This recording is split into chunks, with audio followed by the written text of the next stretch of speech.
Assalamualaikum warahmatullahi wabarakatuh.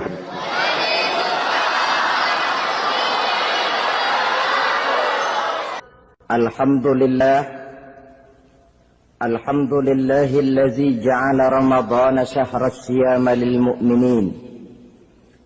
Wassalatu wassalamu ala ashrafil anbiya'i wal mursalin Sayyidina wa maulana Muhammadin wa ala alihi wa ashabihil mujahidin at-tahirin, amma ba'du. Ma'asyiral muslimin rahimakumullah.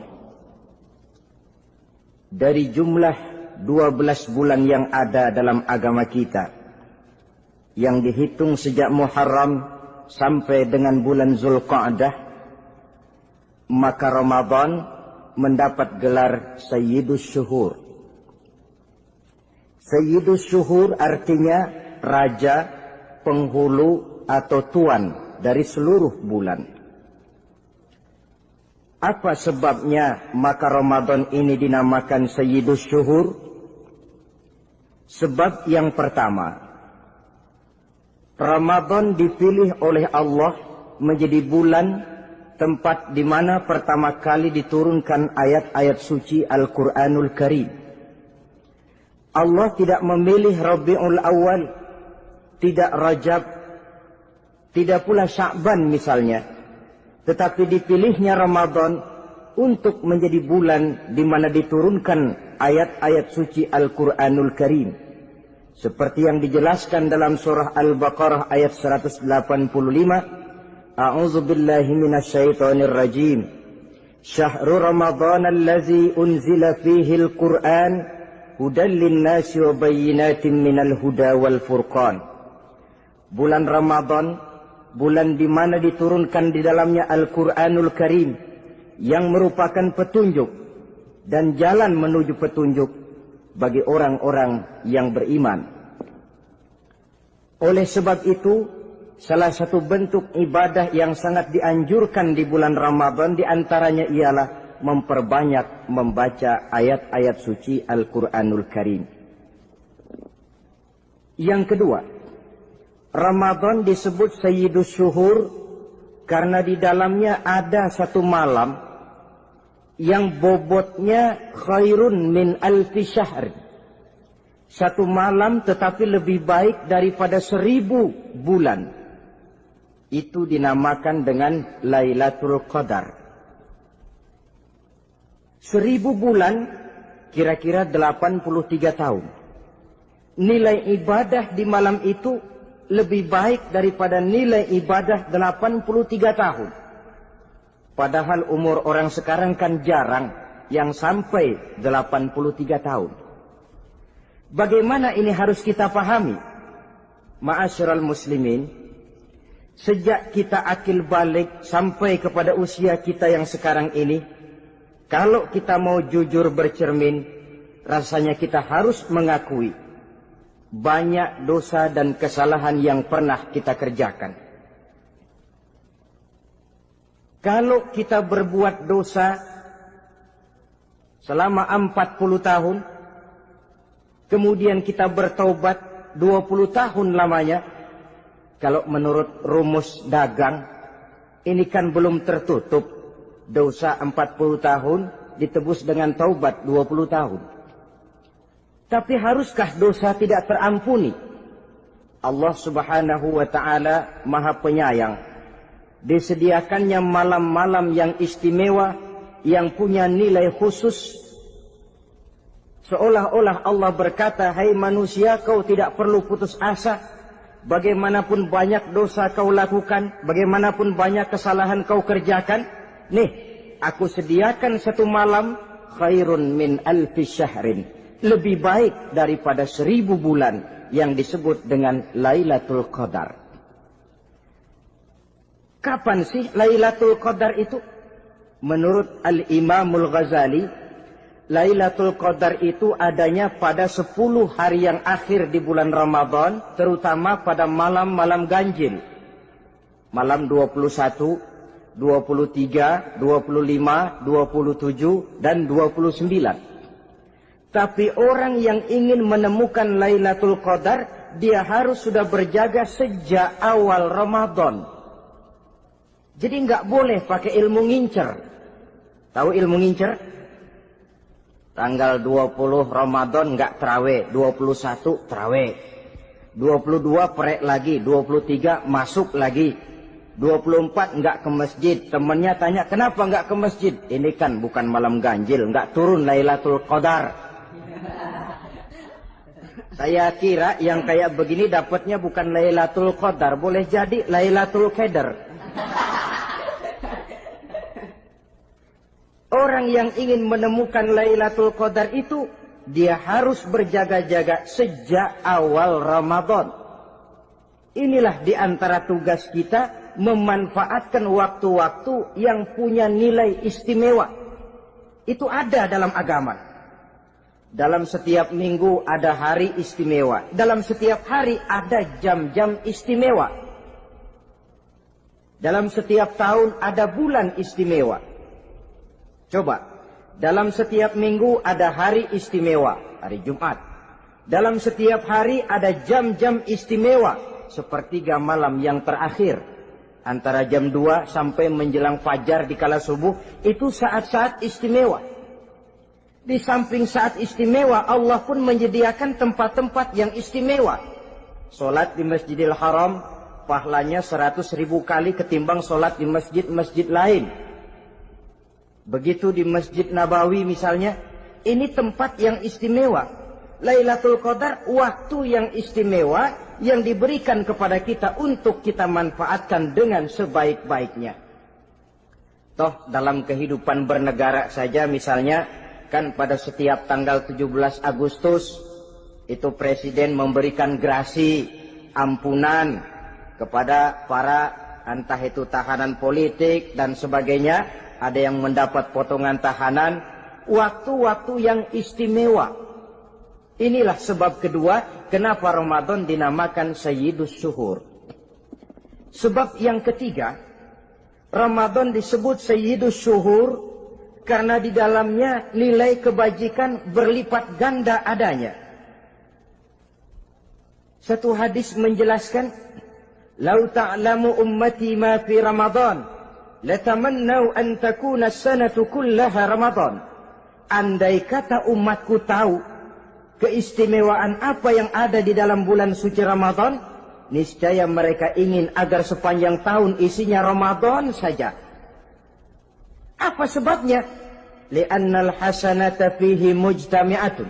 Di dalam bulan Ramadan itu berkumpul segala macam kebajikan. Wa ta'atu maqbulatun. Segala perbuatan taat diterima oleh Allah. Wa da'awati mustajabatun. Segala macam doa dan permohonan dikabulkan oleh Allah. Wa dzunuba maghfuratun. Dan segala macam dosa diampuni oleh Allah Subhanahu wa ta'ala. Berlipat gandanya nilai kebajikan yang kita kerjakan di bulan suci Ramadan. Itu sebabnya seorang muslim dalam menyambut bulan suci Ramadan penuh dengan sikap kegembiraan. Kata baginda Nabi, "Man fariha bidukhuli Ramadan, haramallahu jasadahu 'alan niran." Siapa orang yang gembira dengan datangnya bulan suci Ramadan, Allah haramkan badannya dari api neraka. Gembira menyambut Ramadan artinya bagaimana? Apa Ramadan datang terus bakar petasan? Bukan. Pukul beduk? Bukan. Apa gunanya pukul beduk kalau nggak puasa? Apa gunanya bakar mercon kalau tidak melaksanakan ibadah di bulan suci Ramadan? Gembira menyambut datangnya Ramadan dalam arti mempersiapkan diri untuk melaksanakan ibadah dengan sebaik-baiknya di bulan suci Ramadan ini. Ma'asyiral muslimin rahimakumullah. Yang terakhir, kenapa Ramadan disebut Sayyidus Syuhur? Karena di dalam bulan suci Ramadan ada perintah melaksanakan ibadah puasa. Apa istimewanya ibadah puasa? Pertama, yang dipanggil untuk melaksanakan puasa itu iman. Ini panggilan istimewa. Allah menyatakan, Ya ayyuhalladzina amanu kutiba alaikumussyam. Hai orang-orang yang beriman, diwajibkan atas kamu berpuasa. Iman yang dipanggil untuk melaksanakan ibadah puasa. Contoh, satu hari di depan rumah kita lewat tukang pepaya, tukang duku, tukang duren. Kita panggil satu tukang pepaya. Bang, pepaya, berhenti dulu sebentar. Kira-kira yang merasa tukang pepaya berhenti enggak? Berhenti. Ini tukang duku sama tukang duren berhenti enggak? Tidak. Tentu tidak berhenti karena tidak dipanggil. Ini Ramadan yang dipanggil orang-orang beriman. Hai orang-orang yang beriman, berhenti dulu sebentar. Berhenti apa? Berhenti makan di waktu siang. Berhenti minum di waktu siang. Yang merasa beriman, berhenti. Yang tidak beriman, langsung. Biar Ramadan siang-siang makan jalan terus, ngerokok, ngelepus terus. Kenapa? Tidak beriman, tidak merasa terpanggil oleh ayat tadi. Sekarang tukang pepaya lewat di depan rumah. Kita panggil, bang pepaya berhenti dulu. Dia dengar tapi nggak mau berhenti. Apa kita bilang? Kang pepaya budak. Dipanggil nggak mau berhenti. Ini ada orang ngaku beriman kepada Allah. Ramadan dipanggil disuruh berhenti makan siang, nggak berhenti juga. Mukmin budak. Disuruh berhenti minum di waktu siang, nggak berhenti juga. Mukmin budak. Ini istimewanya puasa. Panggilan difokuskan kepada iman. Hai orang-orang yang beriman. Allah tidak bilang hai orang-orang yang sudah masuk Islam. Tidak. Ya ayyuhallazina aslamu. Tidak. Ya ayyuhallazina amanu yang dipanggil. Hai orang-orang yang beriman. Nilai nurani yang paling dalam itu yang dipanggil melaksanakan ibadah puasa. Lalu orang beriman yang bagaimana yang wajib puasa? Pertama dia sudah balik. Yang kedua berakal sehat. Yang ketiga dia mampu berpuasa. Orang beriman macam ini balik, berakal sehat, mampu melaksanakan puasa. Kalau cukup syarat ini dia wajib puasa. Kurang syarat tidak wajib puasa. Jadi kalau di bulan Ramadan ada teman kita tidak puasa, jangan heran barangkali syaratnya kurang. Cukup dalam hati saja, ini orang kurang syarat. Makanya nggak puasa. Pak, itu teman saya kok nggak puasa? Nggak puasa, nggak puasa. Dia bukan orang beriman kali ah. Orang yang tidak beriman itu tidak wajib puasa. Beriman kok Pak? Iman, tapi nggak puasa, nggak puasa. Belum balik kali ah, belum balik, cuma badan doang gede, bongsor kali itu, belum balik. Sudah kok Pak, sudah balik, sudah. Tapi nggak puasa, enggak. Gila kali dia ah, gila kali sebab orang yang tidak berakal itu tidak wajib puasa. Waras Pak, dia tidak gila, tidak. Barangkali dia tidak mampu melaksanakan puasa karena terkena uzur syar'i. Ini keistimewaan puasa yang pertama yang dipanggil melaksanakannya iman. Keistimewaan yang kedua, oleh karena yang dipanggil iman, maka puasa dinamakan ibadah sirriyah. Ibadah rahasia. Kalau kita sembahyang, orang lihat kan? Lihat enggak? Lihat. Kita bayar zakat, orang tahu. Kita pergi haji, apalagi pergi haji, sekampung nganterin. Tapi kita puasa atau tidak puasa, yang tahu kan cuma kita dan Allah saja. Pura-pura sedekah, nggak bisa. Pura-pura sholat, ketahuan. Gerakannya mesti canggung. Pura-pura pergi haji, kemana perginya? Tapi pura-pura puasa, gampang. Namanya ibadah sirriyah. Bulan puasa, jam 8 pagi, makan. Keluar rumah, bibir lap yang kering. Jalan lemesin dikit. Ada angin, belaga miring. Temennya tanya, lo lemes amat, gue lagi puasa nih. Orang lain bisa dibohongi. Sebab puasa memang merupakan ibadah sirriyah yang tahu cuma kita dan Allah saja. Karena dia ibadah rahasia, puasa ini sulit terkena penyakit riya. Ibadah yang lain karena kelihatan orang, gampang kena penyakit riya, to show only. Salat karena kelihatan orang, gampang kena penyakit riya. Karena saya jadi imam, misalnya di belakang saya lihat ada mertua, wah, saya bikinlah sembahyang saya mantap-mantap, pakai serban, pakai siwak, bahasanya saya paseh-pasehin kayak orang 16 tahun di Mekah. Wah, ufoli, warwal, maghribi, salasa raka'atin, Allahu Akbar. Surahnya saya cari yang panjang-panjang, paling pendek sabbihis sama wadduha. Akibat apa itu? Riya, di belakang ada calon mertua. Tapi kalau sholat sendirian dalam kamar, boro-boro pakai serban dan siwak, kadang-kadang kaos kutang saja cukup. Surahnya jangan sabbihis sampai wadduha, langganannya inna a'toinakal kautsar sama qul huwallahu ahad. Karena sholat terlihat orang, mudah kena penyakit riya. Sedekah pun begitu. Mulanya niatnya cuma mau sedekah 5.000. Karena ada orang yang disedekah-segani, naik 10.000. Yang 5.000 sudah karena orang. Jadi ibadah yang lain itu mudah terkena riya, tapi juga mudah dinilai orang. Kita bisa saja bilang, itu orang sholatnya khusyuk ya. Kenapa? Kelihatan dari gerakannya.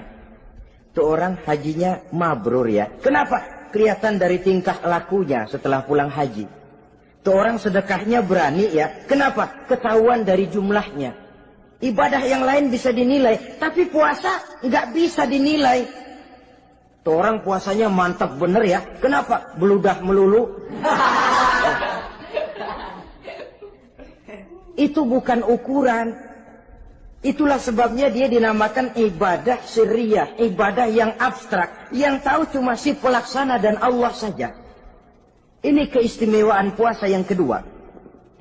Yang ketiga, saudara-saudara, kalau ibadah-ibadah yang lain, ganjaran pahalanya itu dijelaskan oleh Allah. Sedekah kalau ikhlas pahalanya begini. Haji kalau mabrur pahalanya ini. Sembahyang berjamaah pahalanya ini. Untuk puasa tidak. Puasa Allah cuma bilang, as-siyamu li wa ana ajzi bihi. Puasa adalah untukku, aku yang akan membalasnya. Berapa besar balasannya tidak dijelaskan oleh Allah. Apa artinya ini? Kalau saudara kerja, mandor bilang, sampean kerja sama saya, gaji 1 hari 5.000. Ketahuan kan, sehari 5.000. Kita bisa kong-kalingkong, ada mandor rajin, nggak ada mandor kendor. Pokoknya sehari 5.000. Tapi kalau mandor cuma bilang, kau kerja sama aku, soal gajimu nanti aku yang atur. Tidak dijelaskan berapanya, nanti aku yang atur. Ini kan mestinya kita kerja hati-hati. Sebab apa? Mungkin gaji kita lebih besar dari jumlah 5.000 kalau kerjaan memuaskan. Mungkin tidak digaji sama sekali kalau kerjaan berantakan. Tidak dijelaskannya pahala puasa menjadi sugesti bagi kita untuk melaksanakan ibadah ini dengan sebaik-baiknya. Mungkin gaji sangat besar, mungkin tidak digaji sama sekali. Sebab kata Nabi, kam min shaimin laisa lahu min siyamihi illa al-ju' wal 'atsh. Berapa banyak orang puasa, dia tidak memperoleh apa-apa dari puasanya kecuali lapar dan haus saja. Puasa sah, kewajiban gugur, nilai 0. Tidak dapat apa-apa kecuali lapar dan haus. Jadi inilah keistimewaan daripada ibadah puasa. Saudara hadirin yang saya hormati, kemudian apa sih perlunya kita melaksanakan ibadah puasa ini? namanya syahwat. Kalau itu kita kendalikan, maka langkah hidup ini akan menjadi lurus karenanya. Benar kalau Nabi menyatakan, "Iza jaa Ramadan, futihat abwabus sama, wa ghulliqat abwabun nar, wa subsidatis sayatin." Apabila datang bulan suci Ramadan, dibuka pintu langit, dibuka pintu surga, ditutup pintu neraka, dan diikat setan-setan itu. Siapa yang ikat setan? Puasa kita. Dengan puasa kita mengendalikan nafsu. Kalau nafsu kita kendalikan, setan nggak berkutik. Jadi yang mengendalikan nafsu itu nilai puasa. Nafsu terkendali, setan terikat. Kalau puasa, kalau nggak puasa, setannya ngebludak. Jadi jangan digambarkan, wah kalau bulan puasa setan dirantai. Rantainya kayak apa? Yang rantai siapa? Arti setan diikat di sini ialah nafsu dikendalikan.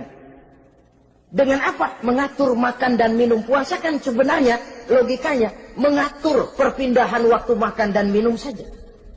Apabila perut besar ini teratur demikian rupa, syahwat tidak menggelegar, dia terkendali.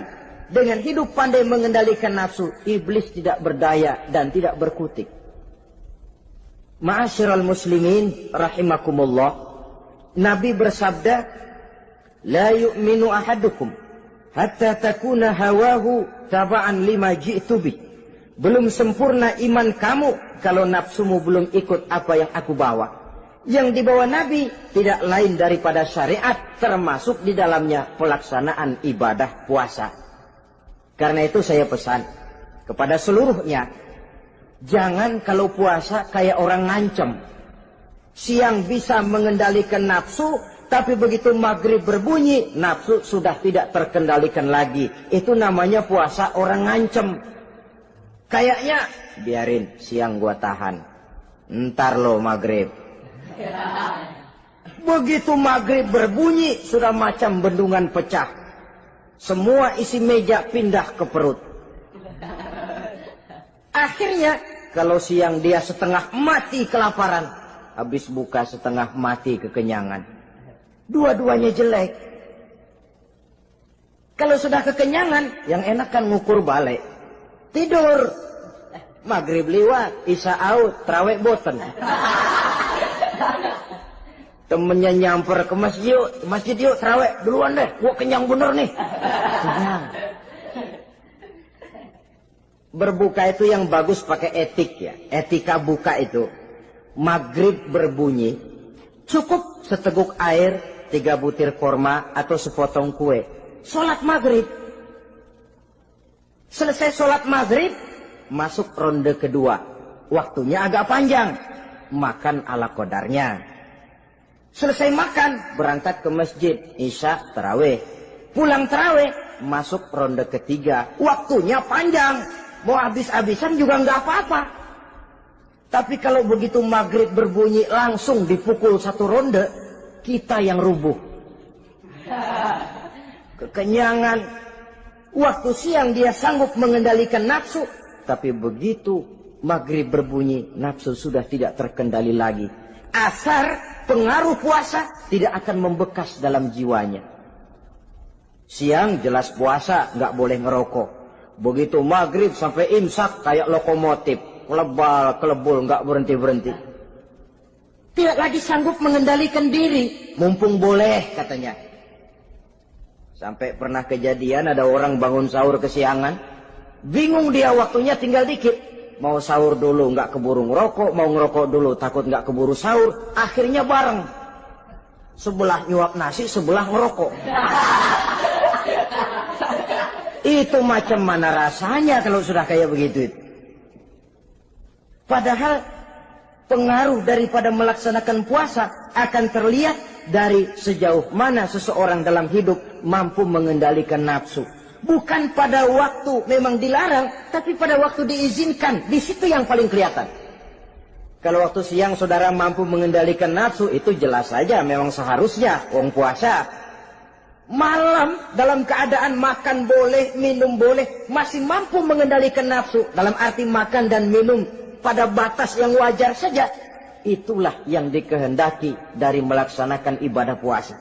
Sehingga ibadah itu membekas dan ikut membentuk kepribadian orang. Sekali lagi, jangan cuma waktu siang saja bisa mengendalikan nafsu. Di waktu malam pun dalam kondisi yang memang dihalalkan, kita juga hendaknya mampu mengendalikan nafsu. Jadi inilah perlunya puasa yang pertama, supaya kita bisa mengendalikan nafsu. Yang kedua, puasa itu melatih kita hidup sederhana. Orang sufi mengajarkan, orang yang paling kaya ini sebenarnya orang yang hidupnya paling cukup. Sedangkan orang miskin adalah orang yang kebutuhannya kelewat banyak. Maka yang paling kaya, bahkan yang maha kaya, itu sebenarnya cuma Allah. Sebab apa? Dia nggak perlu apa-apa. Makin banyak keperluan kita, makin miskin kita. Coba orang puasa lihat. Kalau sudah jam 2, jam 3, itulah barangkali memang termasuk godaannya dalam melaksanakan ibadah puasa. Kalau jam 1 siang, jam 2 siang, jangankan makanan enak, nangka busuk kita lihat legit. Barangkali cobaan di dalam melaksanakan ibadah puasa. Tapi kalau sudah maghrib berbunyi, berbuka kita kena seteguk air, sepotong roti, 3 butir korma, kenyang rasanya. Kemana keinginan yang tadi begitu menggebu-gebu? Oh, bisikan nafsu rupanya itu. Makin dalam kita merenung, makin sampai kita kepada bentuk kesederhanaan di dalam hidup ini. Puasa membentuk pribadi seorang muslim untuk jauh daripada sifat tamak bin rakus alias rakah. Tamak itu berasal dari kalimat toma dalam bahasa Arab yang sifatnya sudah terukir dari hurufnya. Huruf to, tengahnya bolong. Huruf mim, tengahnya bolong. Huruf ain, mulutnya mangap, perutnya gede. Jadi orang tamak macam itulah. Apapun yang diberikan Allah tidak pernah ada cukupnya dan tidak pernah ada syukurnya. Sehingga Nabi menjelaskan, lau anna libni Adam wadiyani min zahabin labtagha lahuma thalisan wala yamla'u jawfa ibna Adam illa turab. Andai kata manusia mempunyai 2 buah ladang yang seluruhnya emas, tidak usah kepalang tanggung, ladang emas, 2 ladang semuanya ladang emas, dia tidak akan puas, dia akan mencari lagi ladang yang ketiga. Wala yamla'u jawfa ibna Adam illa turab. Mulut manusia ini memang tidak akan pernah penuh kecuali kalau sudah diisi dengan tanah. Kapan diisi dengan tanah? Kalau sudah menghadap ke arah kiblat di liang lahat, nah itu baru mulut udah nggak ngerawil, diam, tenang, kalem, diisi dengan tanah. Dengan demikian kita lihat bahwa puasa makin kita hayati, makin dekat kita kepada kesederhanaan di dalam kehidupan ini. Islam tidak melarang orang untuk kaya, untuk punya harta. Yang dilarang ialah sifat rakus, serakah, dan tamak. Karena ini akan membuat orang melakukan segala macam cara, ingkar kepada nikmat Allah, tidak pandai bersyukur, pandangan matanya selalu diarahkan ke atas. Dikala hidupnya sudah serba cukup, dia masih merasa kurang. Sebab itu dia selalu kurang. Dia sudah kaya tapi masih merasa miskin saja, maka hidupnya pun miskin terus. Saudara-saudara ma'asyiral muslimin, ini hikmah yang kedua kenapa kita perlu puasa. Yang ketiga, puasa itu melatih kita cinta kepada fakir miskin, orang-orang yang tidak mampu, yang memerlukan pertolongan. Bagaimana caranya? Dunia pendidikan berkata bahwa pendidikan akan lebih berhasil kalau bersifat audiovisual. Mengajar anak berenang, bawa ke kolam. Mengajar anak naik sepeda, berikan sepedanya. Mengajar orang cinta fakir miskin, rasakan apa yang dirasakan oleh fakir miskin. Apa itu? Lapar, haus. Kan nggak bisa ngajarin anak berenang teori saja. Ke kolam nggak pernah.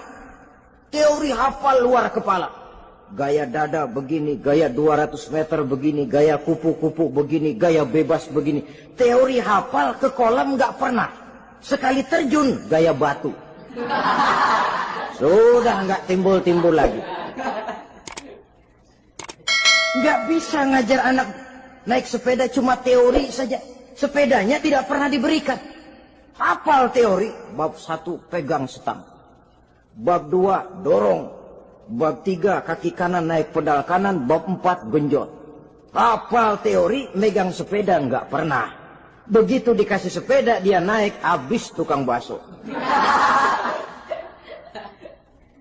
Pun mendidik orang cinta kepada fakir miskin tidak bisa cuma lewat seminar, kongres, penataran, indoktrinasi. Diadakan simposium, seminar, diskusi supaya orang cinta kepada fakir miskin, tapi yang bicara orang kenyang semua. Bagaimana hati ini mau peka? Islam itu nggak usah banyak teori lah. Rasakan saja lapar, haus, enak nggak? Kalau kau tahu lapar dan haus tidak enak, kau lapar haus cuma sebentar. Habis maghrib, laparmu hilang, hausmu hilang. Bagaimana saudara-saudaramu muslimin yang terkapar di kolong-kolong jembatan? Yatim piatu yang hidup terlunta-lunta. Perempuan-perempuan tua hidup miskin, anak pun banyak perlu uluran tangan. Lapangan kerja sulit, persaingan hidup makin tajam. Meringkuk mereka di sudut-sudut kehidupan. Beratap langit, beralas bumi, tanpa tahu kapan hidup dan nasibnya akan berubah. Di situ pekaklah hati untuk hidup tidak cuma buat kepentingan diri dan perut sendiri saja, tapi mampu memberikan pertolongan sesuai dengan kemampuan kepada mereka yang memang memerlukan. Sebuah hadis menyatakan, irhamu ahlal ardi yarhamkum man fis sama. Sayangilah apa yang ada di permukaan bumi, nanti yang di langit akan sayang kepadamu. Si kaya sayang kepada yang miskin lalu menolongnya. Yang alim sayang kepada yang awam lalu membimbingnya. Yang pemimpin sayang kepada rakyat lalu melindunginya. Yang di langit akan sayang kepada kita, akan turun rahmah berlimpah, akan tercipta keberkahan dan ketenangan dalam hidup. Tapi kalau sebaliknya, yang kaya malah nyantap yang miskin, yang pemimpin malah menggilas yang rakyat, yang alim malah membodoh-bodohi orang yang memang sudah bodoh, akan terwujudlah malapetaka. Bukan rahmah yang turun dari langit, tapi azab akan menimpa kita semua. Orang yang menghayati lapar, menghayati haus, akan timbul kepekaan sosial. Hidup tidak cuma untuk diri sendiri saja, tapi mampu melihat lingkungannya. Yang keempat, kita perlu puasa untuk menumbuhkan sifat jujur dan disiplin. Coba lihat, kalau tengah hari bulan puasa, andai kata saudara masuk ke dalam kamar seorang diri, saudara kunci dari luar, lalu saudara makan, tidak seorang pun tahu. Tapi kenapa itu tidak kita lakukan? Ada semacam perasaan malu. Malu kepada Allah. Iya, orang lain tidak tahu. Iya, manusia bisa saya bohongi, tapi Allah. Atau umpamanya waktu sholat zuhur, saudara sholat zuhur di masjid, umpama ketika ngambil air wudhu, giliran ke kemur, saudara korupsi dikit aja, telan. Jangan Nabi sumu tasihhu, berpuasalah kamu, badanmu akan sehat. Sebab apa? Saya katakan tadi, semua energi dihasilkan dari perut besar sini. Itu makanan yang kita makan, mulai dari keju sampai singkong, mulai dari hamburger sampai combro, masuk perut besar, digiling, lalu ditransfer ke seluruh tubuh oleh perut besar ini. Mekanisme kerjanya persis pabrik besar yang kalau kita hayati, Allahu Akbar, Fatabarakallah ahsanul khaliqin. Ini tangan supaya kuat kerja perlu vitamin apa? Kirim ke tangan. Mata supaya awas perlu vitamin apa? Kirim ke mata. Bibir supaya nggak pecah perlu vitamin apa? Kirim ke bibir. Oleh perut besar ditransfer ke seluruh tubuh.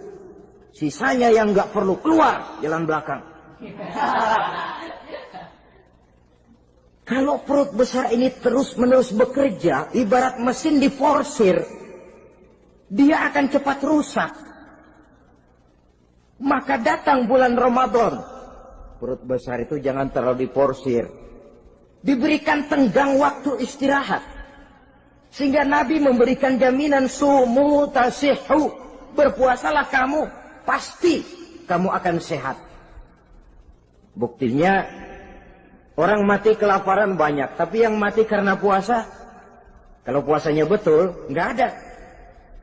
Maka Islam itu agama yang sesuai dengan fitrah ya. Buktinya apa? Puasa wisol itu bukan saja tidak boleh, tapi haram. Puasa wisol artinya puasa nyambung. Dari pagi sampai maghrib, sampai malam, sampai besok pagi lagi terus-terusan puasa. Haram. Karena itu bertentangan dengan fitrah. Islam tidak. Cukup dari waktu imsak sampai datang waktu maghrib. Kenapa? Menurut perhitungan itu sesuai dengan daya kemampuan maksimal manusia. Sudah diukur itu. Allah yang bikin manusia kok. Jadi kalau Allah perintah puasa, itu sudah dalam kemampuan daya tampung dari kapasitas yang dimiliki manusia. Orang mati kelaparan banyak, yang mati karena puasa nggak ada. Belum pernah saya dengar ada warta berita, sari berita-berita penting dalam siaran ini, gara-gara bulan puasa orang Islam pada mati. Nggak ada. Yang mati kelaparan banyak, tapi yang mati karena puasa tidak ada. Nabi menjamin sumu tasihhu. Berpuasalah kamu, pasti badanmu akan sehat. Ma'asyiral muslimin, kalau sudah tahu kita apa perlunya kita berpuasa, pembicaraan akan saya lanjutkan bagaimana seharusnya kita puasa. Puasa yang ideal itu yang bagaimana? Al-Imamul Ghazali menjelaskan, orang yang puasa itu ada 3 macam. Pertama, saumul awam. Puasanya orang kebanyakan. Orang macam ini merasa sudah puasa asal tidak makan, tidak minum. Puasa sudah. Pokoknya tidak makan, tidak minum, itulah puasa. Ini puasanya orang awam. Matanya tidak pernah puasa. Kupingnya tidak puasa, kakinya tidak puasa, tangannya tidak puasa. Ini puasa orang awam, kebanyakan. Hasilnya tidak mustahil seperti yang dikatakan Nabi tadi. Berapa banyak orang puasa tidak mendapat apa-apa dari puasanya kecuali lapar dan haus. Puasa sah, kewajiban gugur, nilai 0. Kan rugi ibadah semacam itu. Sebab jangan lupa, yang membatalkan itu kan 2. Ada yang membatalkan pahala puasa, ada yang membatalkan puasa. Bedanya apa? Kalau puasa batal, pahala jelas batal. Tapi kalau pahala yang batal, puasanya mungkin sah. Kewajibannya gugur, tapi pahala tidak ada. Kalau yang membatalkan puasa sih umumnya kita bisa jaga itu. Sebab apa? Masalahnya konkret, kelihatan. Apa yang membatalkan puasa? Misalnya makan dan minum yang disengaja walaupun sedikit. Batal. Sedikit tapi sengaja tidak mengenyangkan, batal. Mamanya pentol korek yang kecil itu. Sengaja telan waktu puasa, batal. Kan sedikit pak, nggak kenyang kok. Sengaja. Sengaja itu yang bikin batal. Tapi kalau tidak sengaja seperti lupa, itu tidak batal. Misalnya hari pertama puasa, di sembahyang subuh tidur, bangun jam 8, lupa kebiasaan, langsung aja nyerbu ke dapur. Dapat sepiring setengah, ingat. Astagfirullah, lagi puasa, betul. Setelah ingat bagaimana? Yang masih ada di mulut keluarkan, berkemur, lanjutkan puasanya, sah. Perkara sepiring setengah yang udah kadang masuk bagaimana Pak? Itu rezeki. Lawang orang lupa. Lupa itu kan jenis yang ma'fu anhu. Jenis yang dimaafkan. Makan dan minum yang disengaja walaupun sedikit. Batal. Batal puasanya. Apalagi muntah yang disengaja. Batal puasa. Ukuran sengaja kan kita tahu. Apalagi hilang akal seperti gila atau pingsan, batal puasa. Apalagi hubungan suami istri di waktu siang secara sengaja, batal. Kalau sengaja, kalau nggak sengaja, enggak. Namanya nggak sengaja. Umpamanya, saya nggak sengaja Pak, tahu-tahu udah nyampe situ, gimana? Yang nggak batal, cuma begitu ingat, buru-buru selesai mandi, lanjutkan puasanya, sah. Jangan begitu ingat sih ingat Pak puasa, cuman tanggung. Nah, ini tanggung ini yang bikin jadi batal. Dan jangan lupa, orang yang membatalkan puasa karena hubungan suami istri, dendanya paling berat. Seorang sahabat pernah lapor, halaktu ya Rasulullah. Ya Rasul, celaka saya. Ma'ahlakak, apa yang bikin kamu celaka? Saya lagi puasa Ramadan ya Rasulullah, saya nggak tahan. Lalu, saya nyelonong sama istri saya. Pengantin baru ini rupanya. Nyelonong bagaimana? Ya nyelonong.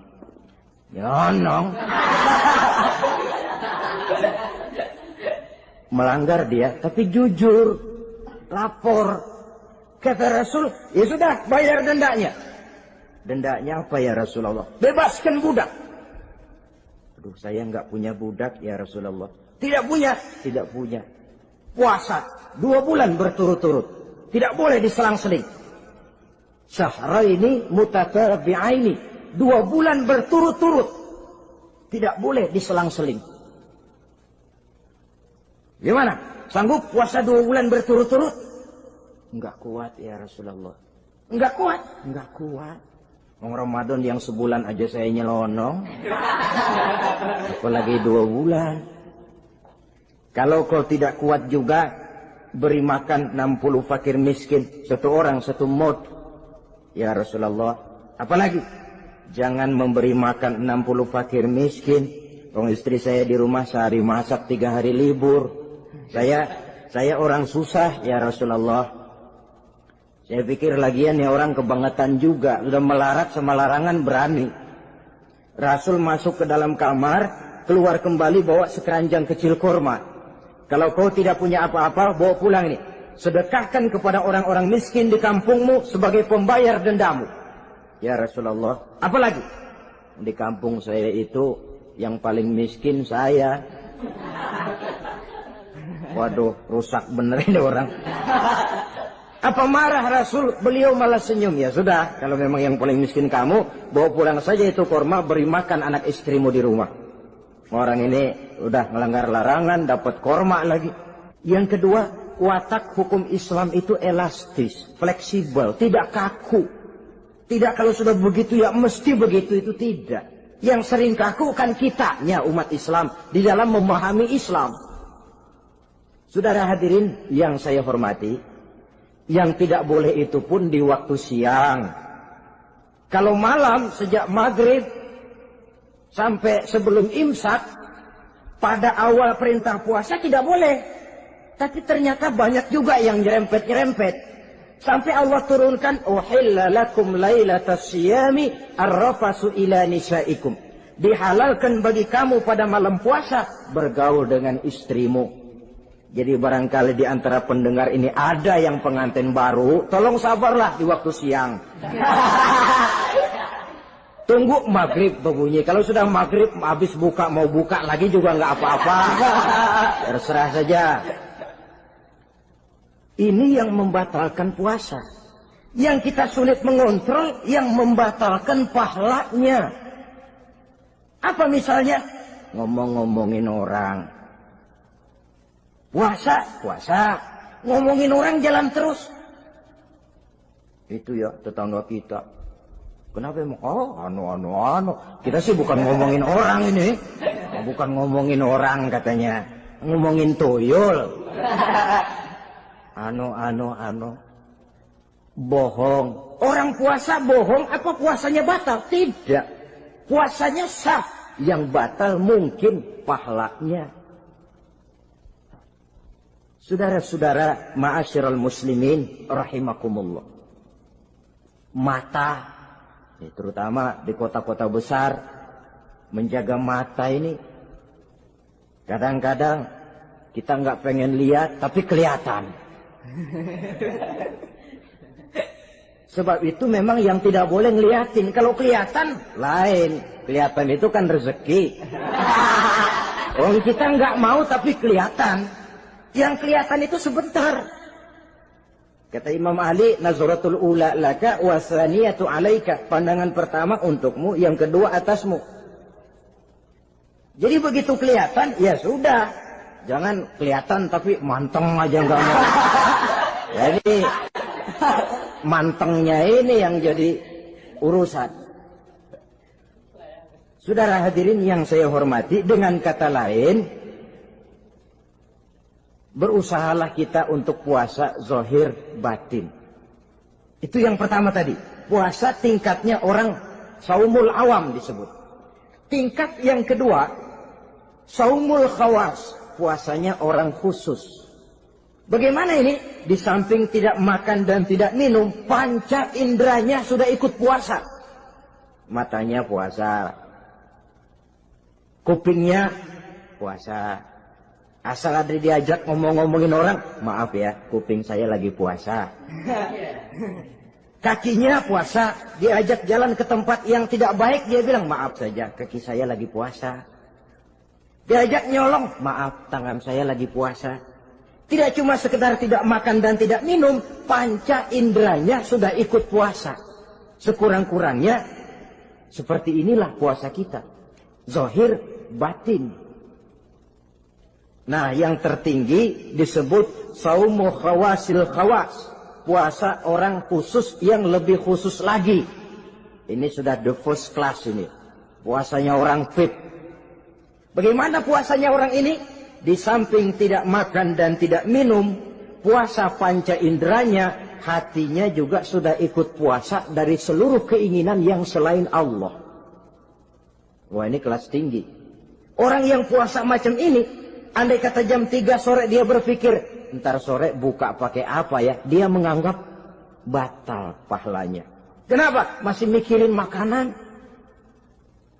Kalau kita kan bukan cuma mikirin, ngancem. Waduh, jam 5 di meja udah berderek es kopior, kelapa muda, cendol. Apa yang mau diminum lebih dulu? Tingkat yang tertinggi ini, hatinya juga puasa dari semua keinginan yang selain Allah. Idealnya sekurang-kurangnya kita puasa zahir batin. Zahirnya menahan diri dari yang membatalkan puasa, batinnya mencegah diri dari yang membatalkan pahala puasa kita itu. Ma'asyiral muslimin rahimakumullah. Terakhir, Rasulullah sallallahu alaihi wasallam membagi bulan Ramadan itu menjadi 3 bagian. Sepertiga yang pertama, tanggal 1 sampai 10 Ramadan, masa turunnya rahmah. Turunnya kasih sayang Allah. Kalau istilah sepak bola, tanggal 1 sampai 10 Ramadan ini disebut babak semifinal. Babak penyisihan. Sepak bola itu kalau baru tingkat babak penyisihan, pesertanya banyak. Seluruh kesebelasan turun bertanding. Babak penyisihan. Ramadan tanggal 1 sampai 10, babak penyisihan. Putaran pertama. Pasaran puasa rame. Masjid musola full house. Meledak, tidak sanggup menampung jamaah yang tarawih itu. Yang tadarus meriah. Kenapa? Maklum babak penyisihan. Seluruh kesebelasan turun bertanding. Tanggal 1 sampai tanggal 10 Ramadan.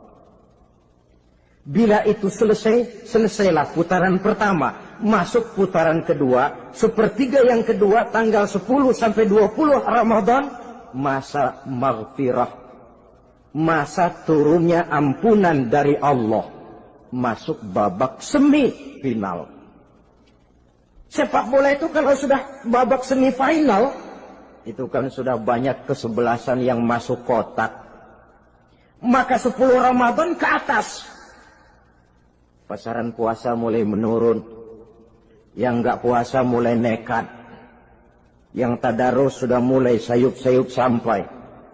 Sementara barisan orang sembahyang tarawih di masjid mulai mengalami kemajuan dengan pesatnya. Barisannya makin maju ke depan. Maklum, tidak semua kesebelasan tangguh. Ada yang sejak bertanding sudah berhitung. Kita sih bakalan kalah jelas, yang penting main aja dulu dah. Ada yang rajin ke masjid motifnya lain, ada. Karena ikut-ikutan teman, karena malu sama mertua, rajin terawih. Karena nganterin, rajin terawih. Bayangnya paling belakang berdua lagi. Malah ngeledek begitu imam waladolin, dia di belakang nyaut asik.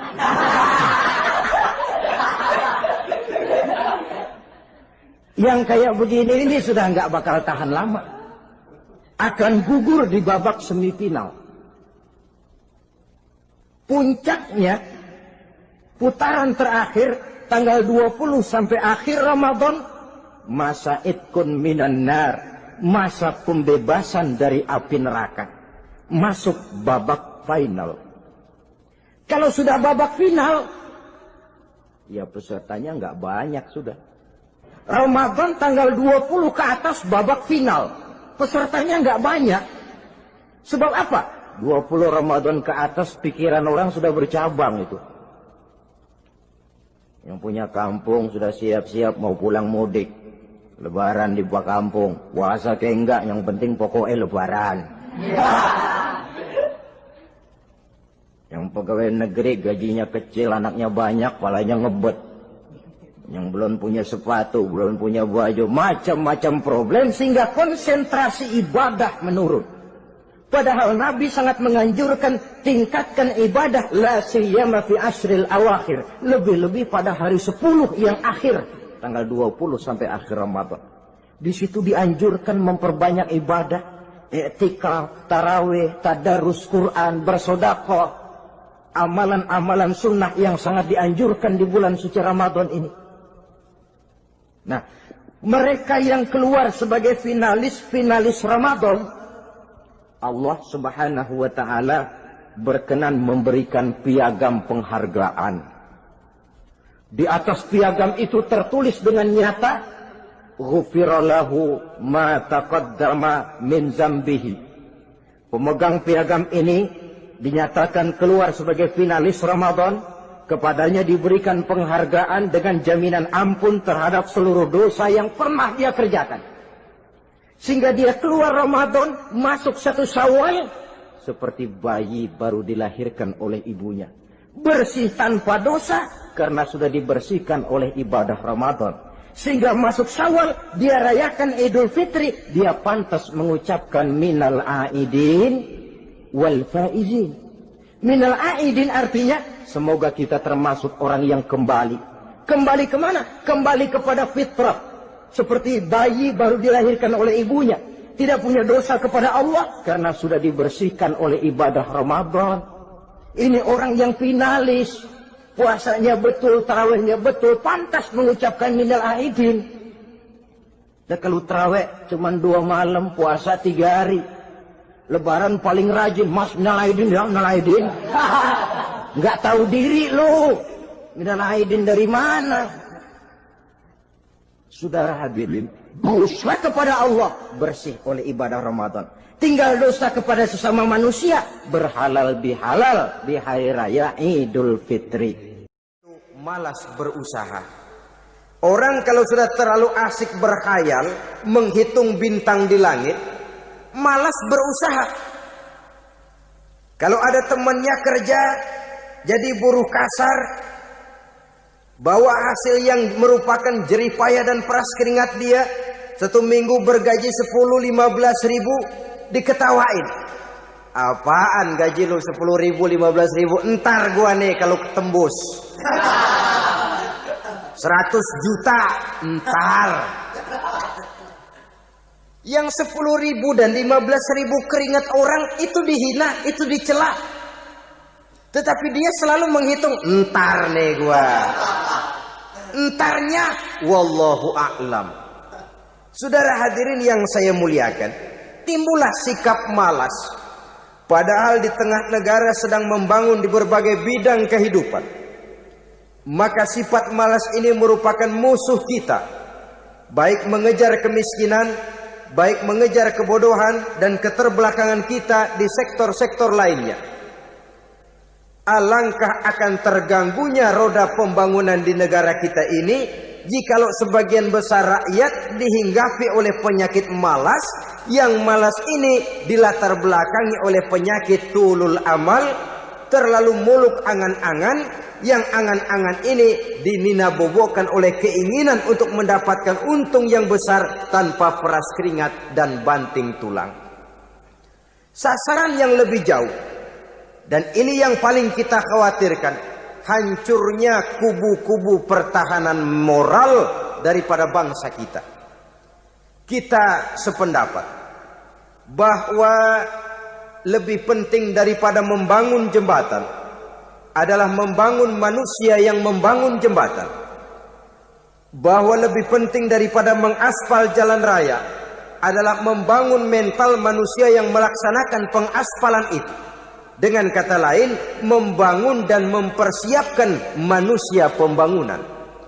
Tanpa itu, maka saya merasa khawatir kalau nanti kita tidak akan sampai kepada target yang kita harapkan oleh karena kandas di tengah jalan. Saudara-saudara kaum muslimin rahimakumullah, Islam sebagai agama yang mengajarkan manusia untuk berusaha dan mengeluarkan segala kemampuan untuk melaksanakan segala usahanya itu, sangat membenci sifat malas, sangat membenci sifat tulul amal atau panjang angan-angan. Dan oleh karena judi melahirkan dua sifat itu, Islam sangat menganjurkan pengikutnya untuk menjauhi segala macam jenis perjudian, baik yang terang-terangan maupun yang dilakukan secara samar-samar, tidak ketara, judi canggih sesuai dengan canggihnya teknologi daripada manusia itu sendiri. Ini adalah penyakit yang meracuni masyarakat manusia dari sejak berpribadi, bertetangga, berumah tangga, sampai kepada berbangsa dan bernegara. Dan kasus-kasus yang timbul sudah cukup banyak, yang tidak mungkin lagi kita katakan hanya sekedar bersifat kasuistis, bersifat kasus-kasus kecil saja. Sebelum riaknya naik ke permukaan, marilah kita membuat benteng untuk masing-masing pribadi muslim memelihara dan menjaga diri, jangan terseret dalam permainan yang bernama judi, apapun bentuknya, bagaimanapun cara dan ragamnya. Karena jelas bahayanya lebih besar daripada manfaatnya. Taruhlah kita barangkali kemarin-marin hanyut dalam arus perjudian, tetapi hendaknya kita bisa mengambil pelajaran bahwa seorang mukmin adalah seorang yang apabila dia melakukan kesalahan, dia segera sadar, dijadikannya pelajaran untuk tidak diulanginya lagi pada masa-masa yang akan datang. Dengan sikap semacam itu, kita tidak lagi akan mengulangi kesalahan-kesalahan lama, dan grafik kehidupan kita dari hari ke hari akan makin menunjukkan hal-hal yang baik dan positif adanya. Saudara-saudara kaum muslimin rahimakumullah, kalau ABRI masuk desa, rakyat beruntung. Kalau jaksa masuk desa, rakyat bahagia. Kalau koran masuk desa, rakyat ikut jadi cerdas. Tapi kalau judi masuk desa, rakyat kiamat.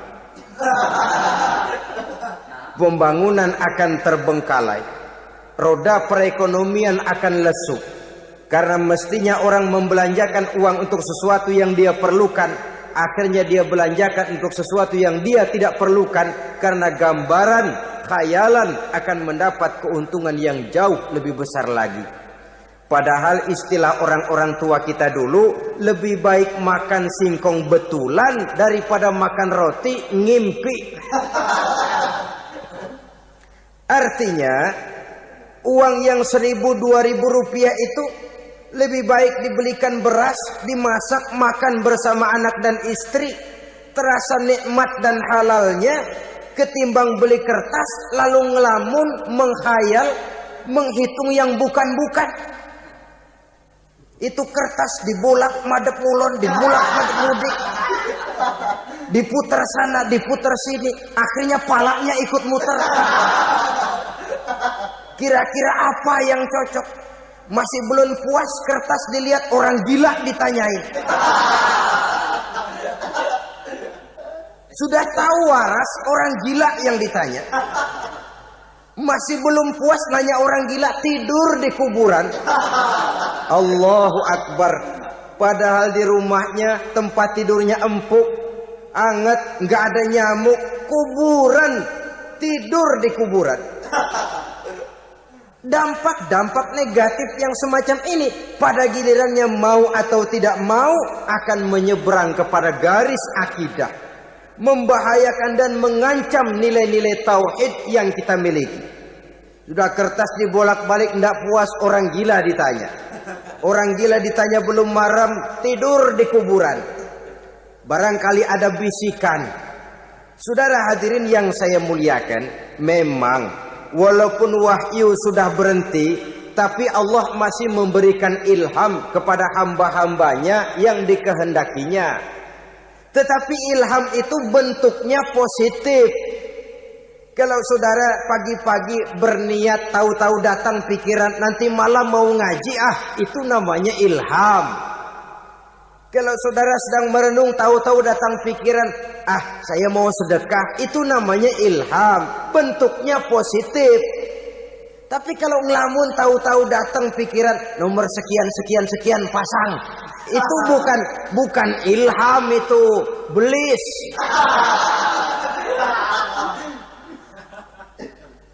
Saudara hadirin yang saya muliakan, tidak puas tidur di kuburan, cari yang lebih paten lagi, dukun ditanya.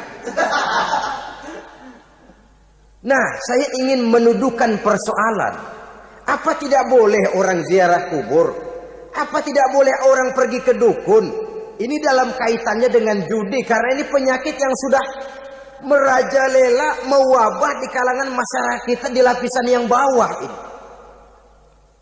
Saudara hadirin yang saya muliakan, ziarah kubur bukan saja boleh, malah dianjurkan oleh Nabi. Tetapi ziarah kubur yang dianjurkan oleh Nabi itu dengan tujuan pertama, agar orang ingat kepada mati.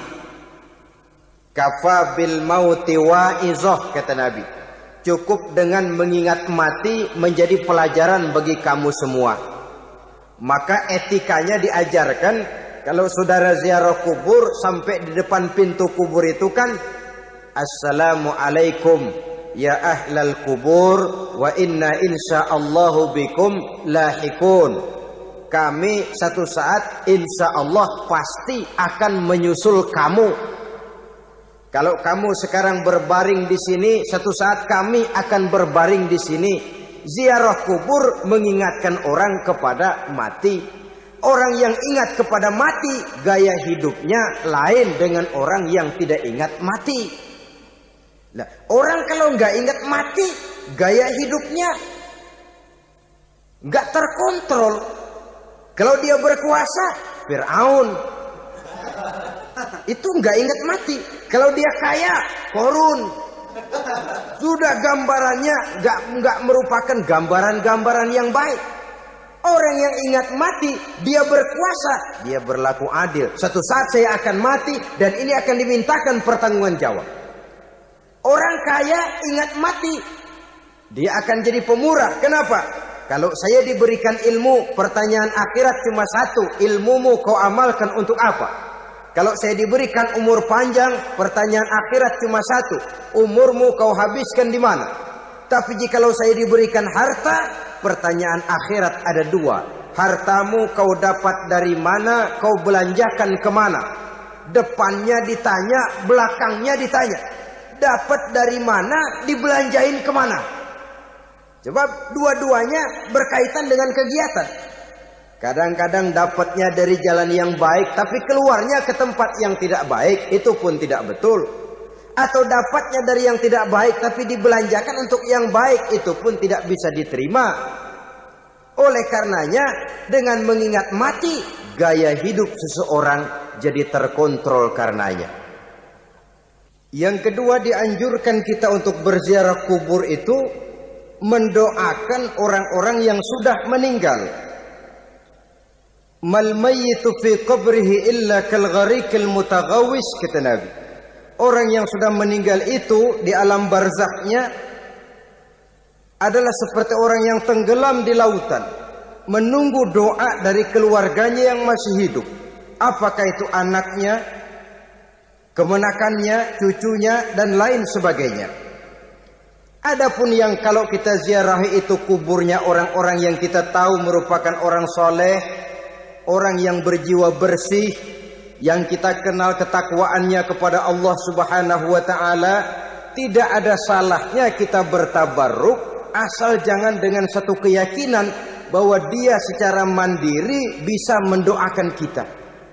Dia hanya bisa melakukan itu hanya dengan izin Allah. Nah, umumnya orang kalau sudah ziarah ke kubur-kubur keramat itu Allahnya kelupaan. Itu yang dikhawatirkan merusak dan mengganggu akidah. Sehingga di awal-awal perkembangan Islam, Nabi pernah melarang orang ziarah kubur itu. Ini bisa kita simak dari hadis, kuntu nahaitukum an ziyaratil qabri fazuruha. Dahulu aku pernah melarang kamu untuk ziarah kubur. Adapun sekarang kalau mau ziarah, ziarahlah kamu.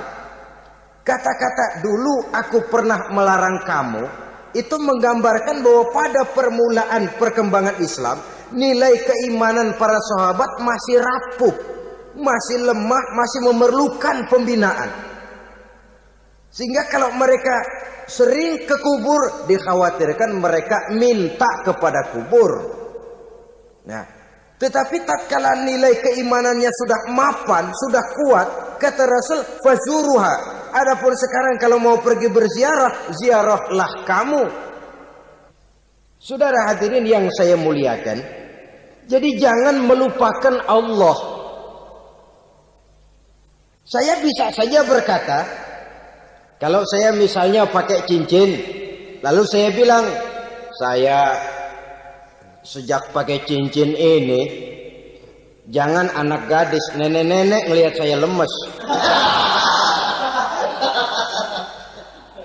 Atau sejak pakai cincin ini, dagangan laris bener. Cincin itu yang menggelincirkan akidah. Untuk tidak tergelincir, orang harus tidak melupakan Allah. Dia bisa berkata, alhamdulillah, Allah memberikan keistimewaan kepada batu cincin saya. Batu cincinnya tidak apa-apa, Allah yang memberikan keistimewaan. Ini dalam bentuk yang langsung. Dalam bentuk yang tidak langsung kita bisa lihat, misalnya kalau petani ditanya, oh, ini bisa panen besar ini rahasianya apa? Pak, oh, pupuk urea, pupuk urea. Nah, Allah nomor 16. Seorang petani yang baik keimanannya, dia akan berkata, kami bisa panen besar karena izin Allah. Lah, kalau pupuknya mah pakai pupuk urea, izin Allahnya dulu, baru kemudian pupuknya nyusul. Jadi sebenarnya bukan cuma pergi ke dukun yang bisa merusak keimanan, pergi ke dokter juga bisa loh merusak keimanan. Kalau berkeyakinan bahwa dokter itulah yang memberikan sembuh, kenapa akidah saudara tidak tergelincir karenanya? Dokter hanya memberikan obat dan resep. Sembuh itu datangnya dari Allah. Ini yang diungkapkan lewat lisan Nabi Ibrahim alaihi salam, wa idza maridtu fahuwa yashfini. Apabila aku sakit, dialah Allah yang memberikan sembuh. Memberikan sembuh. Jangan juga menyalahartikan ayat ini. Ada ayat begini sakit terus nekat. Udah nggak usah berobat dah, emang penyakit dari Tuhan, ntar waktunya baik ya baik ya. Udah ampeg terus dah. Orang yang berobat saja belum tentu sembuh, apalagi yang tidak berobat. Sama juga orang nggak sembahyang kita ajakin ngotot, lu juga yang sembahyang belum tentu masuk surga katanya. Lah yang sembahyang belum tentu masuk surga, bagaimana cengoran lu yang nggak sembahyang?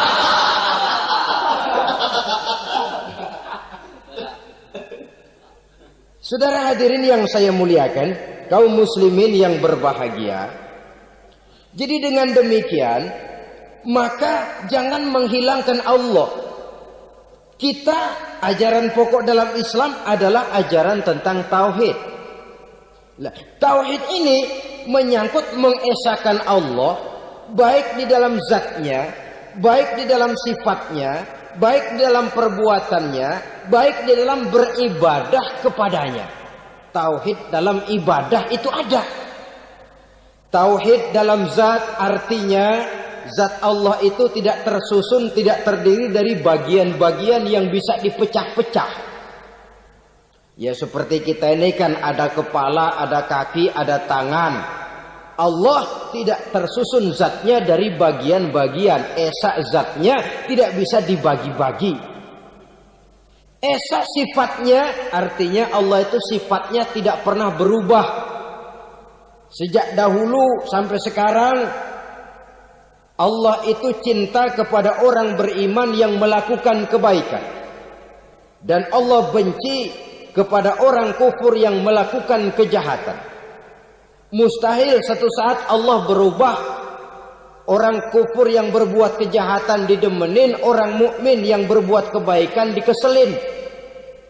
Misalnya tahun 2000 Tuhan giliran jengkel sama orang mukmin. Itu mustahil, dia esa di dalam sifatnya. Lain dengan sifat kita manusia. Sifat kita ini kan relatif.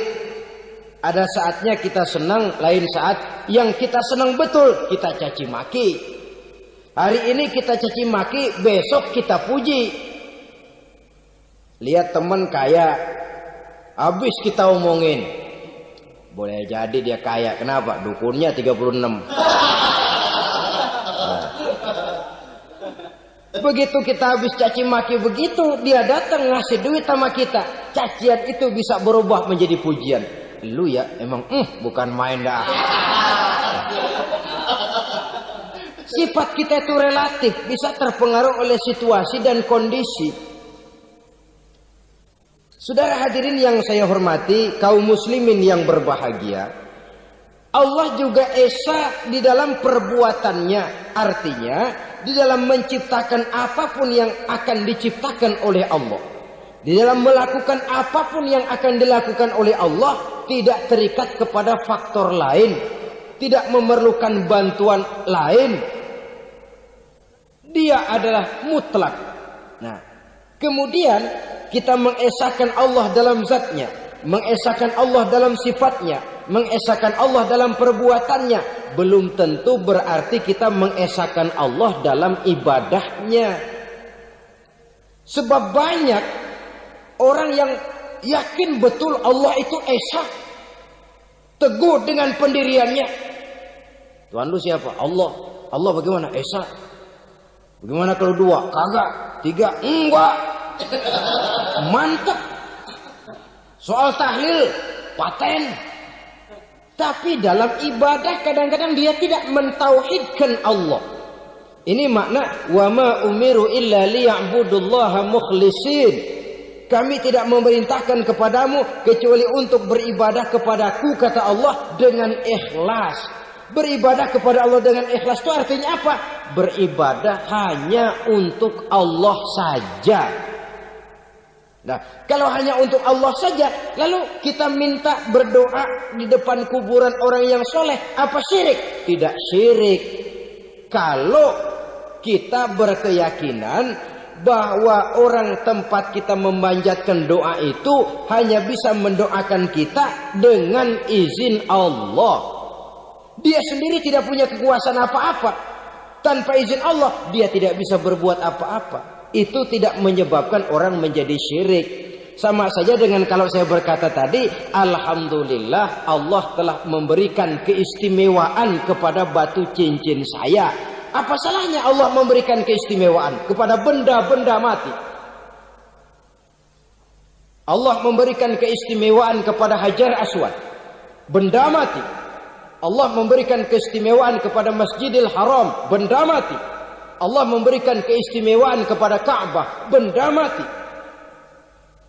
Orang tawaf keliling Ka'bah, sembahyang di Masjidil Haram, sujud menghadap kepada Ka'bah. Apakah jadi syirik? Tidak. Kita tidak menyembah Ka'bahnya, kita menyembah yang punya Ka'bah itu. Nah, di sini kita lihat bahwa fungsi Ka'bah hanya merupakan wasilah. Tapi kalau Allahnya kita hilangkan, jadilah kita penyembah batu. Hanya saja batu itu berbentuk 4 bernama Ka'bah. Sa'i, orang yang melaksanakan haji, lari-lari antara Safa dan Marwah, amalan apa itu? Seakan-akan kita menghormati bukit-bukit, gunung-gunung. Tapi bukan itu yang kita tuju dalam pelaksanaan sa'i itu. Yang kita tuju adalah ini perintah Allah. Allahnya yang diutamakan. Maka hal semacam ini tidak menyebabkan orang menjadi syirik dan tergelincir dari tauhid. Tapi kalau ziarah kubur dengan niat cari buntutan, cari nomor yang cocok, ini niatnya saja sudah salah. Nah, kalau berangkat dengan niat yang salah, sampai di sana saya yakin, seyakin-yakinnya amalannya pasti salah. Lah, kubur yang diziarahin bukan kubur orang soleh. Ya mana ada orang soleh ngasih kode buntut. Ada juga orang salah, bukan orang soleh itu. Kadang-kadang dia nggak tahu kuburan siapa, nongkrong aja di situ. Memang sulit, saudara-saudara. Mental ya, namanya mental. Kalau memang mental sudah mental judi, apa saja bisa dijudiin. Jadi orang nggak perlu sebenarnya pemerintah terlalu gini, nggak usah. Kembali saja kepada mental. Kalau mental memang sudah mental judi, apaan aja bisa dijudiin. Pulang tengah malam nabrak babi, babi yang keluar nih.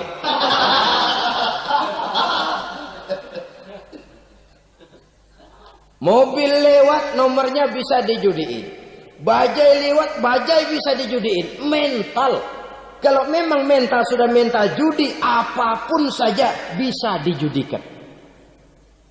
Saudara hadirin yang saya muliakan, lalu bagaimana dengan dukun? Ya, saudara hadirin, pergi ke dukun hakikatnya sama dengan pergi ke dokter. Orang berusaha melaksanakan yang namanya syariat, hakikatnya kembalikan kepada Allah. Syariatnya kita laksanakan. Tetapi, nah ini tetapi. Yang pertama, saudara harus tahu betul dukunnya itu. Bayang apa enggak? Agamanya kuat apa enggak? Sebab, ya tentu tidak ada dukun yang jelek. Karena pada umumnya, penyakit dukun itu kan nyohor. Iklan lewat koleha-kolehanya. Kita bisul kecil, datang. Kita dukun, ini si kecil kemarin bisul kayak kelapa 5 menit baik. 5 menit padahal kemarin kagak ada yang datang. Diolah sedemikian rupa supaya orang mantap. Jadi jangan asal sembarangan. Kadang-kadang lihat potongan dukunnya aja kita ngeri. Mukanya sudah kremot, nggak pernah tersentuh air wudhu. Jangankan air wudhu, mandi aja jarang. Yang kayak begini yang dipegang mati-matian, yang dipercayai habis-habisan, akan kita kemanakan tauhid kita ini? Apalagi kalau perginya sudah dengan niat mencari nomor yang jitu. Itu saya katakan lagi tadi, berangkat saja sudah dengan niat yang salah. Orang berusaha silakan. Sama juga kita ke dokter. Oleh dokter kan setelah diperiksa penyakit kita, lalu dianalisa, oh ini penyakitnya ini. Kemudian diberikan obat. Lah, obat itu kan tentu ada aturan minumnya tuh. Yang kapsul ini sehari 3 kali, yang tablet ini sehari 2 kali. Kalau kita minumnya kelebihan, overdosis namanya. Saking pengen cepet baik, sekali minum 10 tablet. Ya memang nggak sakit-sakit lagi, tapi nggak hidup sudah. Habis. Kita pun dalam melaksanakan amalan hidup beragama begitu. Saudara datang kepada kiai, orang-orang soleh, meminta amalan, wiridan, itu jangan sampai overdosis. Tidak sesuai dengan kemampuan pribadi. Wong masih SD sudah minta matematika kelas SMP, celeng. Baru SMP sudah minta diajarkan filsafat kelas perguruan tinggi, semaput. Kenapa? Daya tampungnya nggak kuat. Emang ukuran secangkir, minta di sini seember, ya luber. Lebihnya nggak cukup. Kenapa? Yang diberikan, yang diamalkan tidak sesuai dengan makomnya, tidak sesuai dengan kemampuan yang ada pada dirinya. Saudara hadirin yang saya muliakan, akhirnya apa? Mencelakakan dirinya sendiri. Ngawur. Baru sembahyang seminggu udah ngaku ketemu malaikat. Oh, sembahyang ditemenin malaikat. Lah sembahyang baru seminggu mulai. Tuh malaikat iseng amat. Ya walaupun kalau Allah izinkan tidak mustahil, tapi kan tidak logik. Orang yang melaksanakan ibadah puluhan tahun memerlukan riyadhah dan latihan, khusyuk dan tawadhu, penuh tazallul, merendahkan diri di hadapan Allah, belum tentu mendapat karunia yang semacam itu. Saudara hadirin yang saya muliakan, jadi dengan kata lain, yang pertama lihatlah dulu kualitas dukun yang akan saudara datangi itu. Ini kualitas black apa kualitas white? Aspal apa cat putih, sehingga jangan sampai kita salah pilih. Sebab biasanya orang kalau sudah hanyut di kali, rumput pun dia pegangin. Dia tahu kalau rumput tidak akan bisa menahan bobot badannya, tapi karena posisinya posisi terjepit, rumput pun dia pegang. Ini satu gambaran psikologis betapa orang dalam keadaan panik, kepepet, kejepit, yang tidak mestinya dipegang pun akan dipegangnya juga. Walaupun dia tahu itu tidak akan bisa menahan bobot badannya, namun dipegangnya juga. Oleh karenanya, yang pertama lihat dulu kualitas dukunnya. Yang kedua, saudara-saudara, jangan berkeyakinan bahwa dukun itulah yang memberikan permintaan saudara. Si dukun hanya bisa dengan izin Allah. Malas berusaha. Orang kalau sudah terlalu asik berkhayal, menghitung bintang di langit, malas berusaha. Kalau ada temannya kerja jadi buruh kasar, bawa hasil yang merupakan jerih payah dan peras keringat dia, 1 minggu bergaji 10-15 ribu, diketawain. Apaan gaji lu 10 ribu 15 ribu? Entar gua nih kalau ketembus 100 juta entar. Yang 10 ribu dan 15 ribu keringat orang itu dihina, itu dicela. Tetapi dia selalu menghitung, entar nih gua. Entarnya wallahu a'lam. Saudara hadirin yang saya muliakan, timbullah sikap malas. Padahal di tengah negara sedang membangun di berbagai bidang kehidupan. maka sifat malas ini merupakan musuh kita, baik mengejar kemiskinan, baik mengejar kebodohan dan keterbelakangan kita di sektor-sektor lainnya. Alangkah akan terganggunya roda pembangunan di negara kita ini jikalau sebagian besar rakyat dihinggapi oleh penyakit malas, yang malas ini dilatar belakangi oleh penyakit tulul amal, terlalu muluk angan-angan, yang angan-angan ini dininabobokan oleh keinginan untuk mendapatkan untung yang besar tanpa peras keringat dan banting tulang. Sasaran yang lebih jauh, dan ini yang paling kita khawatirkan, hancurnya kubu-kubu pertahanan moral daripada bangsa kita. Kita sependapat bahwa lebih penting daripada membangun jembatan adalah membangun manusia yang membangun jembatan. Bahwa lebih penting daripada mengaspal jalan raya adalah membangun mental manusia yang melaksanakan pengaspalan itu. Dengan kata lain, membangun dan mempersiapkan manusia pembangunan. Tanpa itu, maka saya merasa khawatir kalau nanti kita tidak akan sampai kepada target yang kita harapkan oleh karena kandas di tengah jalan. Saudara-saudara kaum muslimin rahimakumullah, Islam sebagai agama yang mengajarkan manusia untuk berusaha dan mengeluarkan segala kemampuan untuk melaksanakan segala usahanya itu, sangat membenci sifat malas, sangat membenci sifat tulul amal atau panjang angan-angan.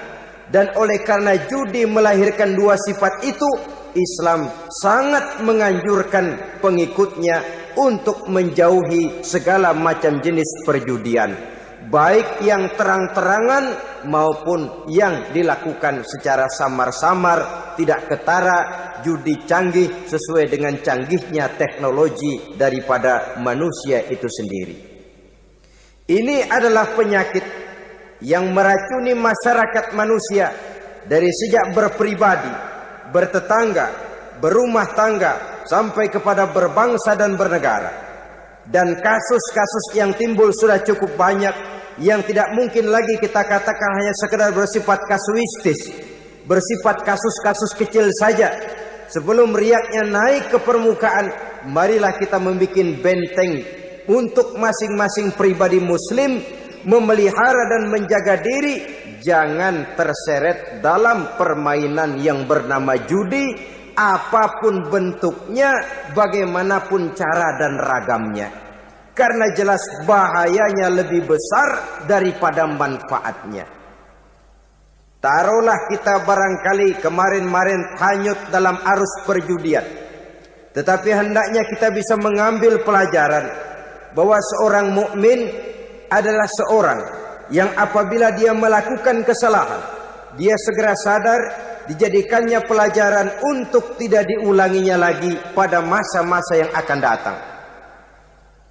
Dengan sikap semacam itu, kita tidak lagi akan mengulangi kesalahan-kesalahan lama, dan grafik kehidupan kita dari hari ke hari akan makin menunjukkan hal-hal yang baik dan positif adanya.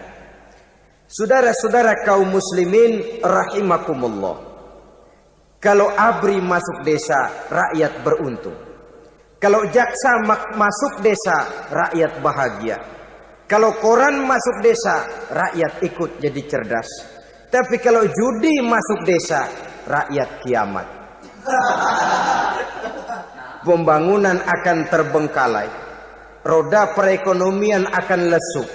Karena mestinya orang membelanjakan uang untuk sesuatu yang dia perlukan, akhirnya dia belanjakan untuk sesuatu yang dia tidak perlukan, karena gambaran, khayalan akan mendapat keuntungan yang jauh lebih besar lagi. Padahal istilah orang-orang tua kita dulu, lebih baik makan singkong betulan daripada makan roti ngimpi. Artinya uang yang 1.000-2.000 rupiah itu lebih baik dibelikan beras, dimasak, makan bersama anak dan istri, terasa nikmat dan halalnya, ketimbang beli kertas lalu ngelamun, menghayal, menghitung yang bukan-bukan. Itu kertas dibolak madep ulon, dibolak madep mudik, diputar sana, diputar sini, akhirnya palanya ikut muter. Kira-kira apa yang cocok? Masih belum puas, kertas dilihat, orang gila ditanyain. Sudah tahu waras, orang gila yang ditanya. Masih belum puas, nanya orang gila, tidur di kuburan. Allahu Akbar. Padahal di rumahnya tempat tidurnya empuk, anget, nggak ada nyamuk. Kuburan, tidur di kuburan. Dampak negatif yang semacam ini pada gilirannya mau atau tidak mau akan menyeberang kepada garis akidah, membahayakan dan mengancam nilai-nilai tauhid yang kita miliki. Sudah kertas dibolak-balik, tidak puas, orang gila ditanya. Orang gila ditanya belum maram, tidur di kuburan. Barangkali ada bisikan. Saudara hadirin yang saya muliakan, memang walaupun wahyu sudah berhenti, tapi Allah masih memberikan ilham kepada hamba-hambanya yang dikehendakinya. Tetapi ilham itu bentuknya positif. Kalau saudara pagi-pagi berniat, tahu-tahu datang pikiran nanti malam mau ngaji, itu namanya ilham. Kalau saudara sedang merenung, tahu-tahu datang pikiran, saya mau sedekah, itu namanya ilham, bentuknya positif. Tapi kalau ngelamun, tahu-tahu datang pikiran nomor sekian pasang, itu bukan ilham, itu belis.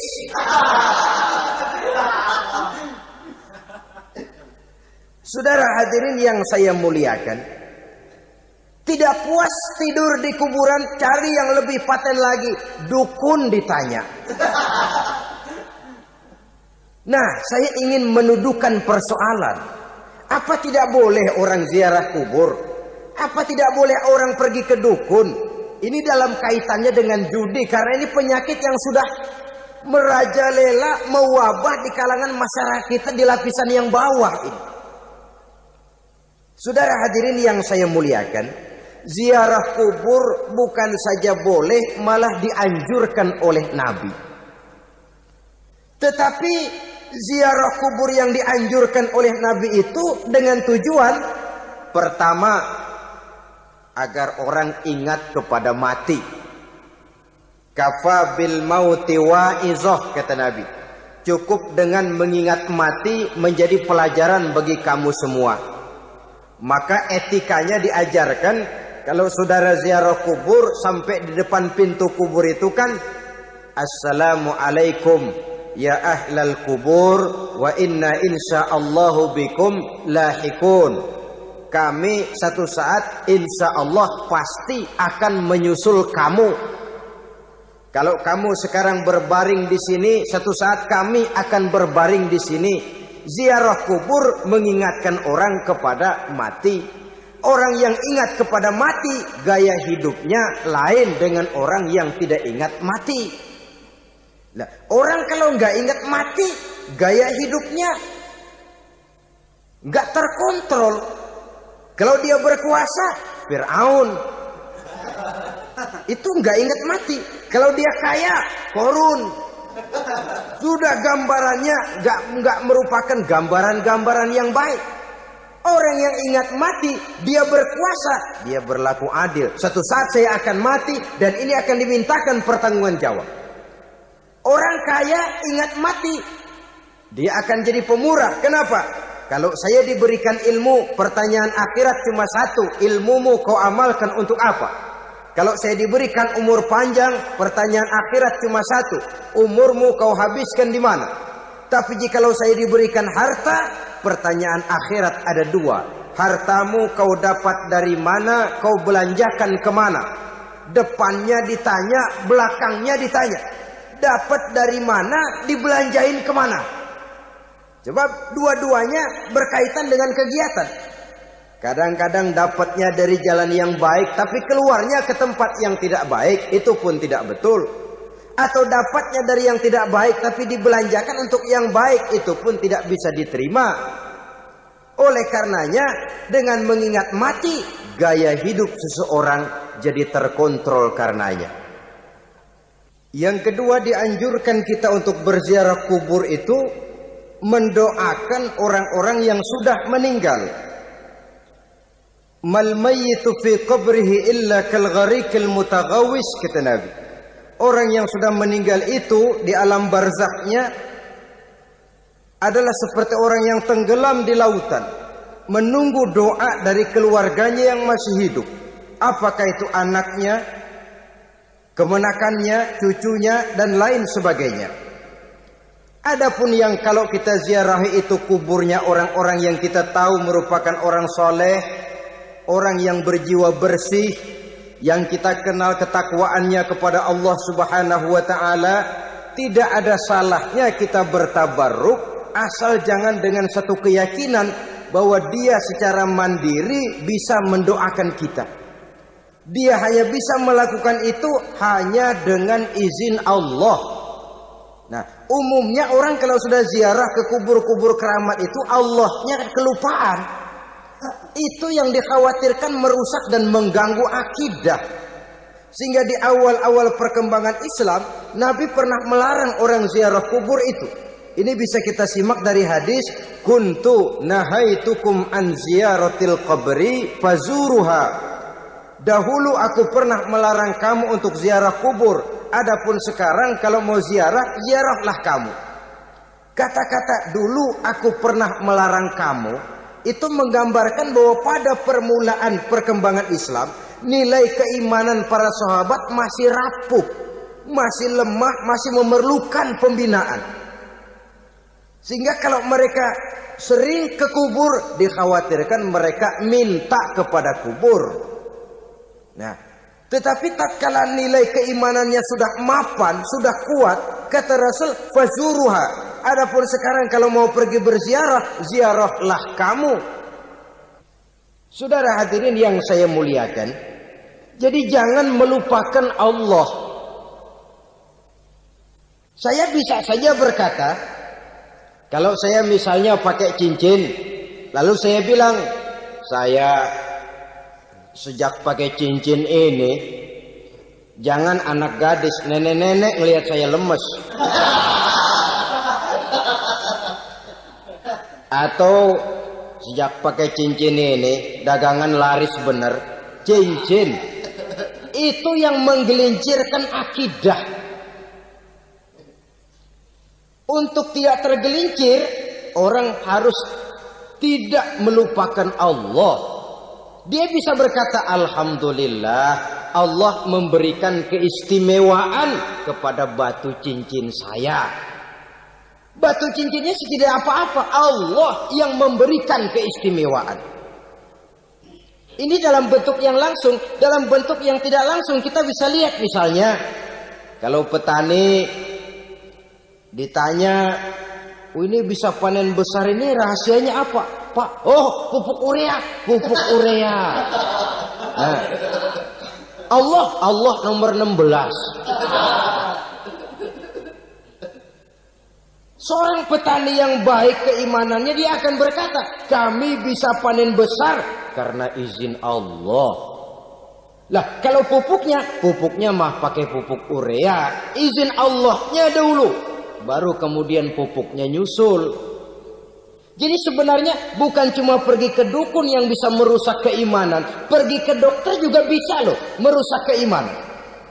Kalau berkeyakinan bahwa dokter itulah yang memberikan sembuh, kenapa akidah saudara tidak tergelincir karenanya? Dokter hanya memberikan obat dan resep, sembuh itu datangnya dari Allah. Ini yang diungkapkan lewat lisan Nabi Ibrahim alaihissalam, wa idza maridtu fahuwa yashfini. Apabila aku sakit, dialah Allah yang memberikan sembuh. Memberikan sembuh.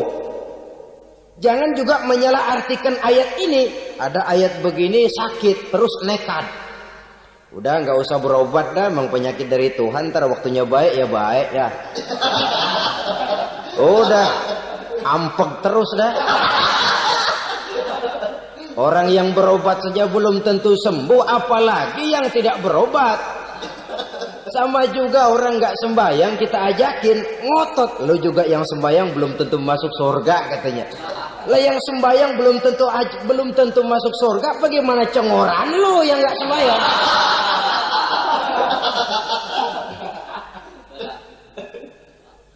Saudara hadirin yang saya muliakan, kaum muslimin yang berbahagia. Jadi dengan demikian, maka jangan menghilangkan Allah.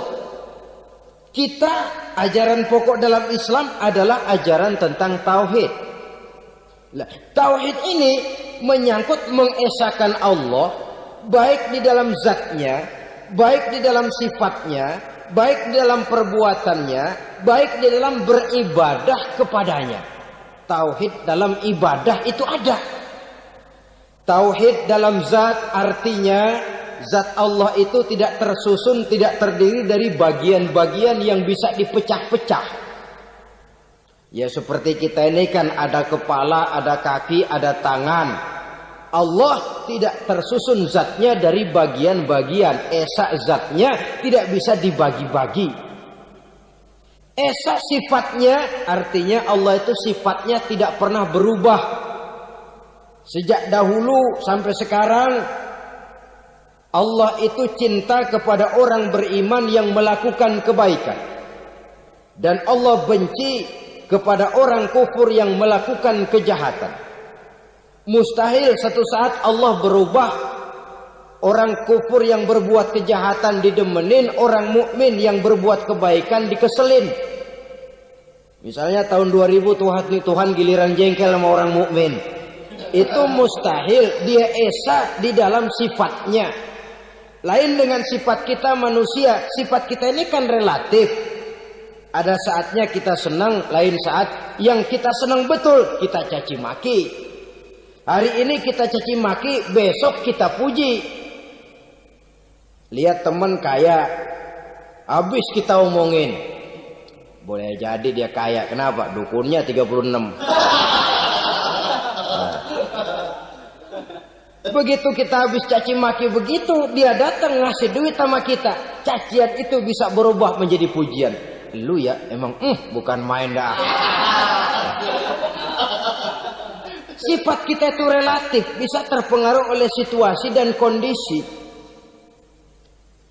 Saudara hadirin yang saya hormati, kaum muslimin yang berbahagia, Allah juga esa di dalam perbuatannya. Artinya di dalam menciptakan apapun yang akan diciptakan oleh Allah, di dalam melakukan apapun yang akan dilakukan oleh Allah, tidak terikat kepada faktor lain, tidak memerlukan bantuan lain. Dia adalah mutlak. Nah, kemudian kita mengesahkan Allah dalam zatnya, mengesahkan Allah dalam sifatnya, mengesahkan Allah dalam perbuatannya. Belum tentu berarti kita mengesahkan Allah dalam ibadahnya. Sebab banyak orang yang yakin betul Allah itu esa, teguh dengan pendiriannya. Tuhan lu siapa? Allah. Allah bagaimana? Esa. Bagaimana kalau 2? Kagak. 3? Enggak. Mantap. Soal tahlil paten.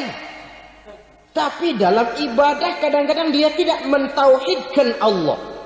Ini makna wa ma umiru illa liya'budullaha mukhlisin. Kami tidak memerintahkan kepadamu kecuali untuk beribadah kepadaku, kata Allah, dengan ikhlas. Beribadah kepada Allah dengan ikhlas itu artinya apa? Beribadah hanya untuk Allah saja. Nah, kalau hanya untuk Allah saja, lalu kita minta berdoa di depan kuburan orang yang soleh, apa syirik? Tidak syirik. Kalau kita berkeyakinan bahwa orang tempat kita memanjatkan doa itu hanya bisa mendoakan kita dengan izin Allah. Dia sendiri tidak punya kekuasaan apa-apa. Tanpa izin Allah, dia tidak bisa berbuat apa-apa. Itu tidak menyebabkan orang menjadi syirik. Sama saja dengan kalau saya berkata tadi, alhamdulillah Allah telah memberikan keistimewaan kepada batu cincin saya. Apa salahnya Allah memberikan keistimewaan kepada benda-benda mati? Allah memberikan keistimewaan kepada Hajar Aswad, benda mati. Allah memberikan keistimewaan kepada Masjidil Haram, benda mati. Allah memberikan keistimewaan kepada Ka'bah, benda mati.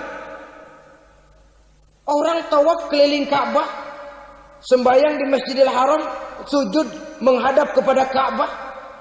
Apakah jadi syirik? Tidak. Kita tidak menyembah Ka'bahnya, kita menyembah yang